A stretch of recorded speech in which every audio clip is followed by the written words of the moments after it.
Le diabétique de type 2, qu'on l'appelait le diabétique non insulinodépendant, a un pancréas qui est paresseux, qui fabrique, c'est-à-dire de l'insuline, mais en quantité insuffisante.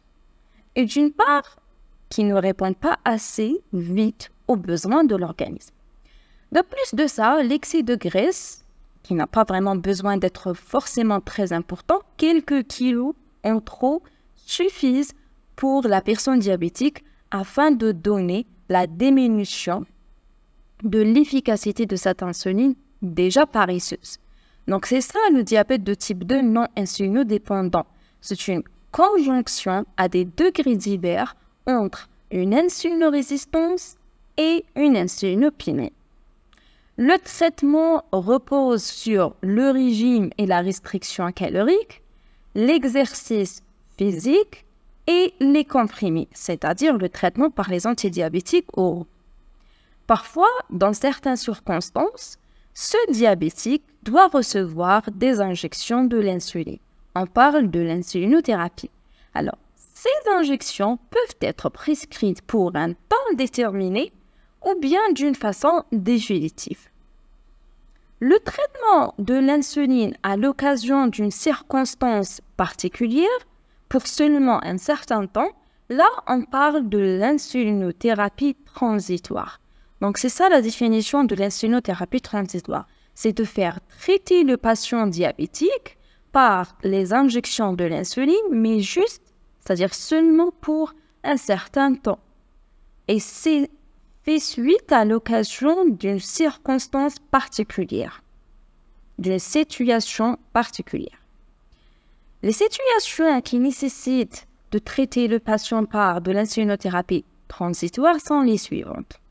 En premier, toute situation déséquilibrant gravement le diabète, c'est-à-dire nécessite un contrôle strict de la glycémie. Ça peut être lors d'une hospitalisation pour une infection grave, pour un infarctus du myocarde, c'est-à-dire d'une crise cardiaque, pendant l'intervention chirurgicale, pour une infection aiguë. Donc, il y en a les circonstances déséquilibrant gravement le diabète. Là, on utilise l'insuline pour régler et pour donner un contrôle strict de la glycémie. Et on pourra l'arrêter par la suite. Ça, c'est la première situation. Une pathologie intercurrente déséquilibrant gravement le diabète. La deuxième situation, c'est toute décompensation métabolique aiguë chez le patient diabétique, comme par exemple de l'acétocétose diabétique, de coma hyperosmolaire, acidose lactique. Donc, il y en a plusieurs circonstances, surtout les complications métaboliques aiguës chez le patient diabétique. Là, le patient mérite d'être traité par l'insuline. Sinon, il y en a certains traitements qui peuvent faire beaucoup monter la glycémie. On parle de traitement hyperglycémien. C'est le cas par exemple du cortisol.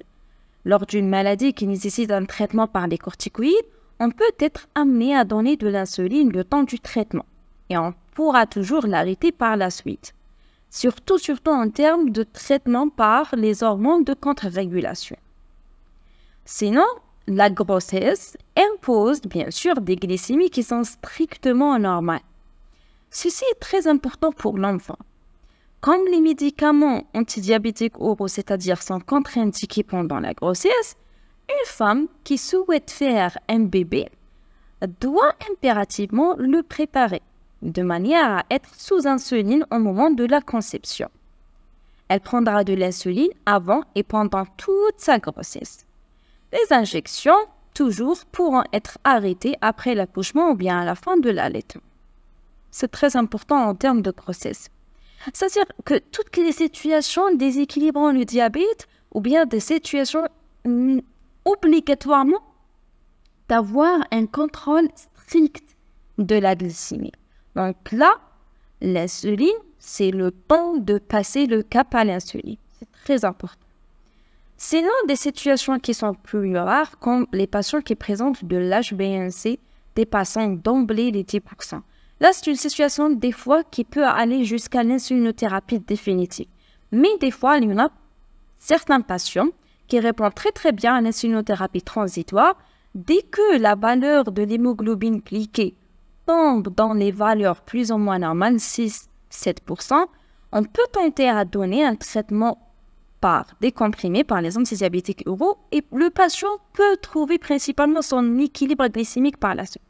Mais il y en a des autres situations que non, le patient nécessite d'être traité définitivement par l'insuline. Même pour le diabète inaugural. Généralement, le diabète inaugural, c'est-à-dire le diabète nouvellement diagnostiqué, c'est des diabètes qui sont gravement déséquilibrés, hémoglobine glyquée dépassant les 10% facilement. Le patient peut être traité juste par une insulinothérapie transitoire afin de ramener le patient à un certain équilibre et après ça, on peut terminer par les traitements antidiabétiques oraux. Sinon, dans certaines situations, la situation peut être définitive.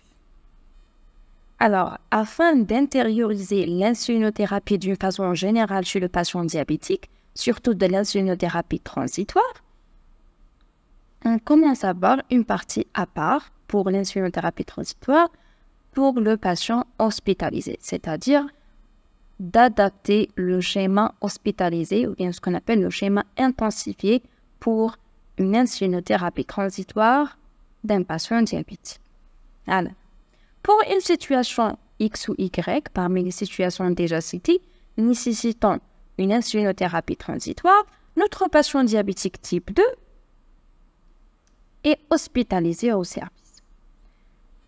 On programme l'hospitalisation du patient afin de bien équilibrer le profil glycémique et donner principalement la bonne prise en charge en termes de l'insulinothérapie transitoire. Alors déjà, on est en train d'introduire de l'insuline.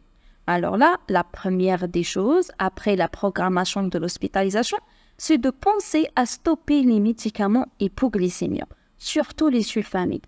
Impossible de donner les sulfamides en association avec de l'insuline. Déjà, l'insuline seule risque de donner des hypoglycémies pour le patient. Alors là, si on pense à la faire associer avec les sulfamides déjà hypoglycémiques. Donc, d'emblée, pensez à stopper les médicaments hypoglycémiques, les antidiabétiques oraux hypoglycémiques. Sinon, on peut tenter à garder de la metformine, c'est-à-dire les insulinosensibilisateurs, pour le patient qui semble insulino-résistant. Mais bien sûr, on ne pense jamais à stopper de l'insuline, surtout pour le diabétique de type 1. Le diabétique de type 1, c'est un patient qui est insulinopénique d'une façon totale, presque à 100%. Donc, on risque jamais de stopper de l'insuline pour le patient diabétique type 1. Donc, ça, c'était pour la première phase. C'est d'adapter bien le traitement pharmacologique pour le patient. Après ça, directement, pour donner de l'insulinothérapie transitoire d'une façon exogène, on doit quantifier la dose à donner pour le patient. C'est très important. Donc, directement, on pense à calculer la dose journalière de l'insuline. Alors, la dose journalière de l'insuline chez un patient normal, elle est de 0,5 à 0,6 unités par kilo de poids corporel par jour, divisé en 40% de sécrétion basale et 60% en sécrétion bolus postprandiale. Mais bien sûr, on doit prendre quelques considérations concernant la dose journalière de l'insuline. Chaque patient nécessite une dose particulière, tout dépend de la situation. Alors, déjà en premier, le patient il est en milieu hospitalier. Donc, on pense qu'il va s'alimenter moins que chez lui. L'insuline, elle n'est jamais, c'est-à-dire la sécrétion de l'insuline, elle est dépendante de la quantité des hydrates du carbone à l'intérieur de l'organisme. D'ailleurs, pendant l'alimentation, pendant la digestion et l'absorption des hydrates du carbone, il y en a des hormones spécialement sécrétées pour stimuler de l'insuline dans l'état physiologique. Donc, c'est fortement corrélé entre les hydrates du carbone, leur quantité et la quantité de l'insuline à sécréter. Alors, pour un patient qui s'alimente moins, donc il va sécréter moins de l'insuline. Donc, on pense à diminuer un petit peu la dose journalière de l'insuline. Au lieu de donner de 0,5 à 0,6 unités par kilo de poids corporel, on va diminuer à 0,4 unités par kilo de poids corporel. Ça, c'est en premier. On pense à l'alimentation. La deuxième des choses qui peut influencer sur la dose de l'insuline, c'est l'état physiopathologique à l'intérieur de l'organisme, en prenant toujours en considération le terrain à traiter. Alors, pour un patient qui est maigre, ou bien plus ou moins en poids normal, donc c'est un patient qui est beaucoup plus insulinopénique qu'insulinorésistant. Donc, on va diminuer la dose de l'insuline, bien sûr, parce que la sensibilité, elle est bonne. Donc, on peut diminuer encore la dose à 0,3 unités par kilo de poids corporel. Ou bien la même chose pour un patient qui présente une fonction rénale altérée. Donc, il y en a un défaut dans le débit d'élimination de l'insuline. Donc, on évite toutes ces situations qui peuvent accumuler de l'insuline à l'intérieur et donc exagérer l'effet hypoglycémique de cette hormone. Donc, toujours pour les patients qui présentent une fonction rénale altérée, on pense à diminuer la dose à 0,3 unités par kilo de poids corporel. Sinon, dans le cas inverse, pour les patients obèses, là, c'est un patient qui a de la masse grasse, qui a de l'insulinorésistance. Donc, la sensibilité à l'insuline, elle est diminuée. On peut tenter à compenser cette insulinorésistance par l'augmentation des doses de l'insuline. Donc, on peut donner de 0,5 à 0,6, la dose tout à fait normale pour un patient normal, unité par poids corporel. La même chose pour les patients qui sont sous corticothérapie. Les corticoïdes sont des hormones qui font partie du système de contre-régulation, des hormones hyperglycémiques. Donc là, ça donne de l'hyperglycémie au patient. Donc, on tente à régler cette hypoglycémie par l'augmentation de la dose de l'insuline. On peut tenter à donner de 0,5 à 0,6 unités par kilo de poids corporel. Mais bien sûr, des patients qui sont en situation aiguë, en sepsis, en chirurgie, en IDM, en crise de sa maladie coronarienne, en infection grave et tout, là, les doses de l'insuline doivent être encore augmentées. On tente à donner de 0,7, des fois à 0,8 unités par kilo de poids corporel. Même on peut penser à passer à la voie intraveineuse au lieu d'injecter l'insuline en subcutané, c'est-à-dire pour accélérer un petit peu l'absorption et l'effet pharmacologique de l'insuline. Donc ça, c'était la deuxième étape. C'est de calculer la dose journalière de l'insuline en prenant en considération le terrain et les circonstances physiopathologiques. La troisième des choses, c'est de faire tracer le schéma hospitalier pour notre patient. Le schéma hospitalier de l'insulinothérapie, c'est un schéma intensifié type basal bolus. C'est-à-dire, on va donner l'injection basale au coucher avec les bolus en postprandial. Avec l'insuline, la basale, ok, on va la donner toujours, mais avec les bolus, ce sont des injections à l'état physiologique, c'est-à-dire l'insuline sécrète ses pics, ou bien le pancréas sécrète de l'insuline en postprandial. Par des pics, on parle des bolus, mais après l'alimentation, c'est l'alimentation et l'augmentation des hydrates du carbone à l'intérieur de l'organisme qui stimulent la sécrétion de l'insuline. Donc, on va suivre le même principe. Pour donner les bolus, le patient doit manger. On ne donne pas des bolus pendant le jeûne. C'est impossible. Donc, on doit suivre le patient et on va injecter ces bolus à chaque fois en postprandial. Obligé en postprandial. Donc, on va garder toujours 3 repas par jour, c'est-à-dire le petit-déj, le déj et le dîner, avec des injections des bolus en post-petit-déj, en post-déjeuner et en post-dîner, avec l'injection basale au coucher. C'est très important. Donc, à 8 heures, on va faire du dextro, c'est-à-dire de la glycémie capillaire. On va manger et on va injecter le bolus. La même chose au dîner, la même chose au déjeuner. C'est très important. Alors, si le patient mange, on est sûr que le patient a mangé. On va donner de l'injection basale avec de l'injection bolus. Alors, comment on va diviser la dose des injections? Alors, on sait très bien que 40% pour la basale et 60% pour le bolus. Donc, la même chose. On va calculer la dose journalière de l'insuline. On va la multiplier par 0,4 pour savoir la valeur basale et par 0,6 pour savoir la valeur des bolus. Alors, la valeur de la basale va être injectée au coucher.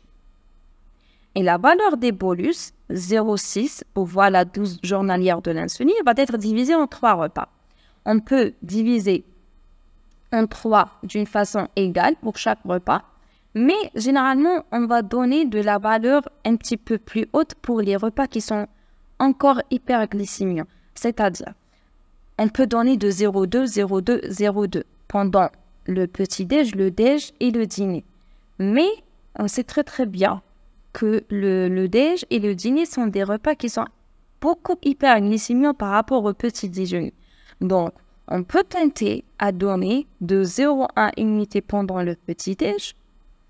On peut donner de 0,3 pendant le déjeuner et 0,2 pendant le dîner. Donc, ça fait 0,6 fois la dose journalière de l'insuline.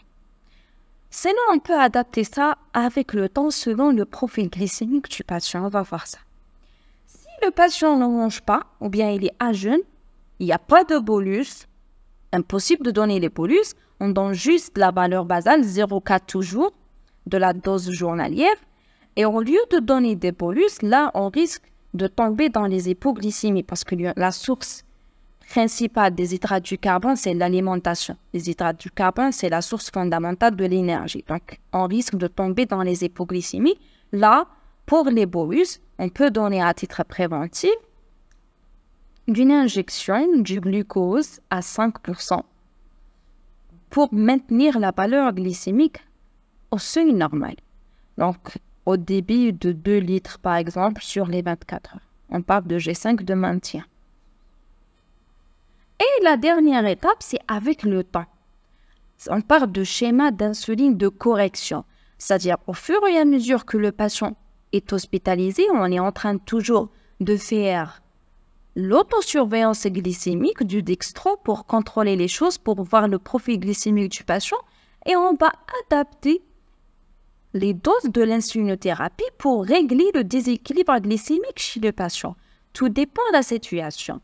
La règle à suivre, c'est la suivante pour adapter le schéma de l'insuline. On parle de schéma de l'insuline de correction. C'est que chaque valeur glycémique, elle est influencée par la valeur glycémique précédente et elle-même, elle va influencer sur la valeur glycémique suivante. C'est très important de savoir ce point-là. Donc, on prend le profil glycémique du patient ou bien la courbe glycémique et on va voir. Tout dépend des objectifs avec le patient, on va voir la valeur qui est déséquilibrée. Une valeur déséquilibrée, c'est-à-dire quoi? Par exemple, il y en a la valeur de déjeuner, par exemple, qui est déséquilibrée. Là, on regarde directement la dose de l'insuline injectée, mais d'une façon, c'est-à-dire dans le repas précédent, le déjeuner, c'est-à-dire la quantité de l'insuline injectée pendant le petit déjeuner. C'est très important. Pour voir un déséquilibre au niveau de la valeur glycémique du dîner, c'est-à-dire qu'il y en a un problème soit pendant la collation de 17 heures, soit pendant principalement le déjeuner. Donc toujours la valeur précédente, toujours la dose d'insuline injectée qui précède le déséquilibre glycémique. C'est très important. Alors, il y en a un problème, un déséquilibre pendant le déjeuner par exemple. Directement, je vais attaquer la dose de l'insuline injectée pendant le petit-déj. Donc, tout dépend de l'équilibre. Est-ce que type hypo ou bien hyperglycémie pour augmenter ou bien diminuer la dose de l'insuline injectée. Si le patient présente une hyperglycémie, donc là, je pense directement qu'il y en a une dose d'insuline insuffisante parce que l'insuline a une action hypoglycémique. Donc, je pense directement à augmenter la dose de l'insuline. Et le cas inverse est vrai. Si le patient présente, par exemple, une hypoglycémie, là, directement, je pense que l'insuline était augmentée. Toujours, je vois, c'est-à-dire l'inadéquation entre la dose de l'insuline et la valeur glycémique. Si la valeur glycémique, elle est élevée, c'est-à-dire que l'insuline, elle était diminuée. C'est-à-dire, et si la valeur, elle est diminuée, c'est-à-dire que l'insuline a été augmentée. Ce sont deux paramètres qui sont corrélés d'une façon inversée proportionnellement. Donc, c'est très important de penser avec le raisonnement. Alors, toujours en faisant augmenter ou bien diminuer la dose de l'insuline injectée qui précède la valeur déséquilibrée avec un pourcentage de 20%. 20% à peu près, c'est 2 unités de poids corporel. Donc, toujours, on va diminuer ou bien augmenter la valeur d'insuline injectée dans le repas qui précède le déséquilibre glycémique de 2 unités, soit de plus, soit de moins. Tout dépend du cas. C'est très important. Si le patient carrément présente des hypoglycémies moins de 0,7 g par litre avec la symptomatologie clinique, là, directement, je cible l'état de conscience. Le patient, il est conscient. Je vais faire le resucrage oral par un succulent. Après ça, je vais voir la valeur glycémique dans 10 à 15 minutes. Si la valeur s'est équilibrée, je donne pour le patient un sucre à action lente pour maintenir la valeur glycémique.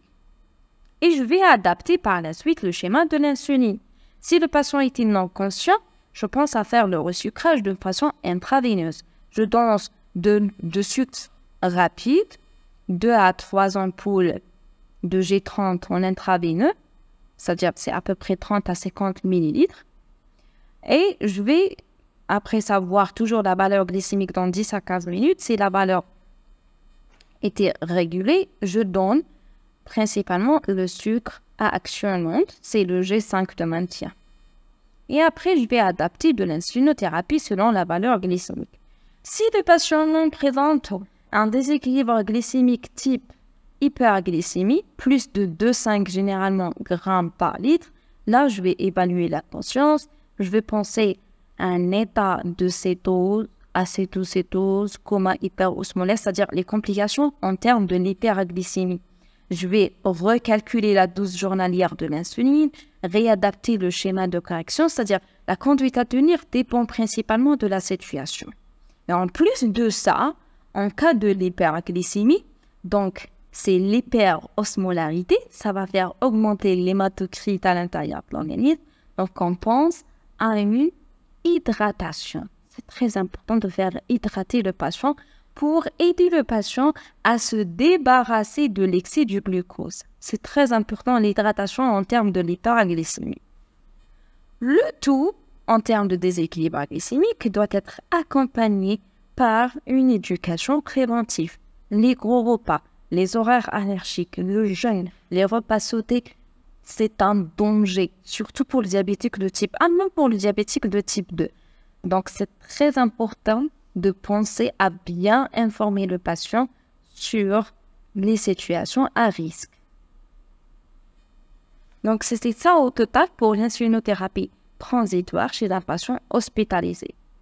On pense en médicaments, on calcule la dose journalière de l'insuline, on va adapter le schéma 40% de basal, 60% de bolus, et avec le temps, on va bien former le schéma de l'insuline de correction en termes de l'hypo, en termes de l'hyperglycémie, en faisant augmenter ou bien diminuer la dose de l'insuline injectée qui précède le déséquilibre glycémique. Et bien sûr, le tout va être accompagné par la bonne éducation du patient.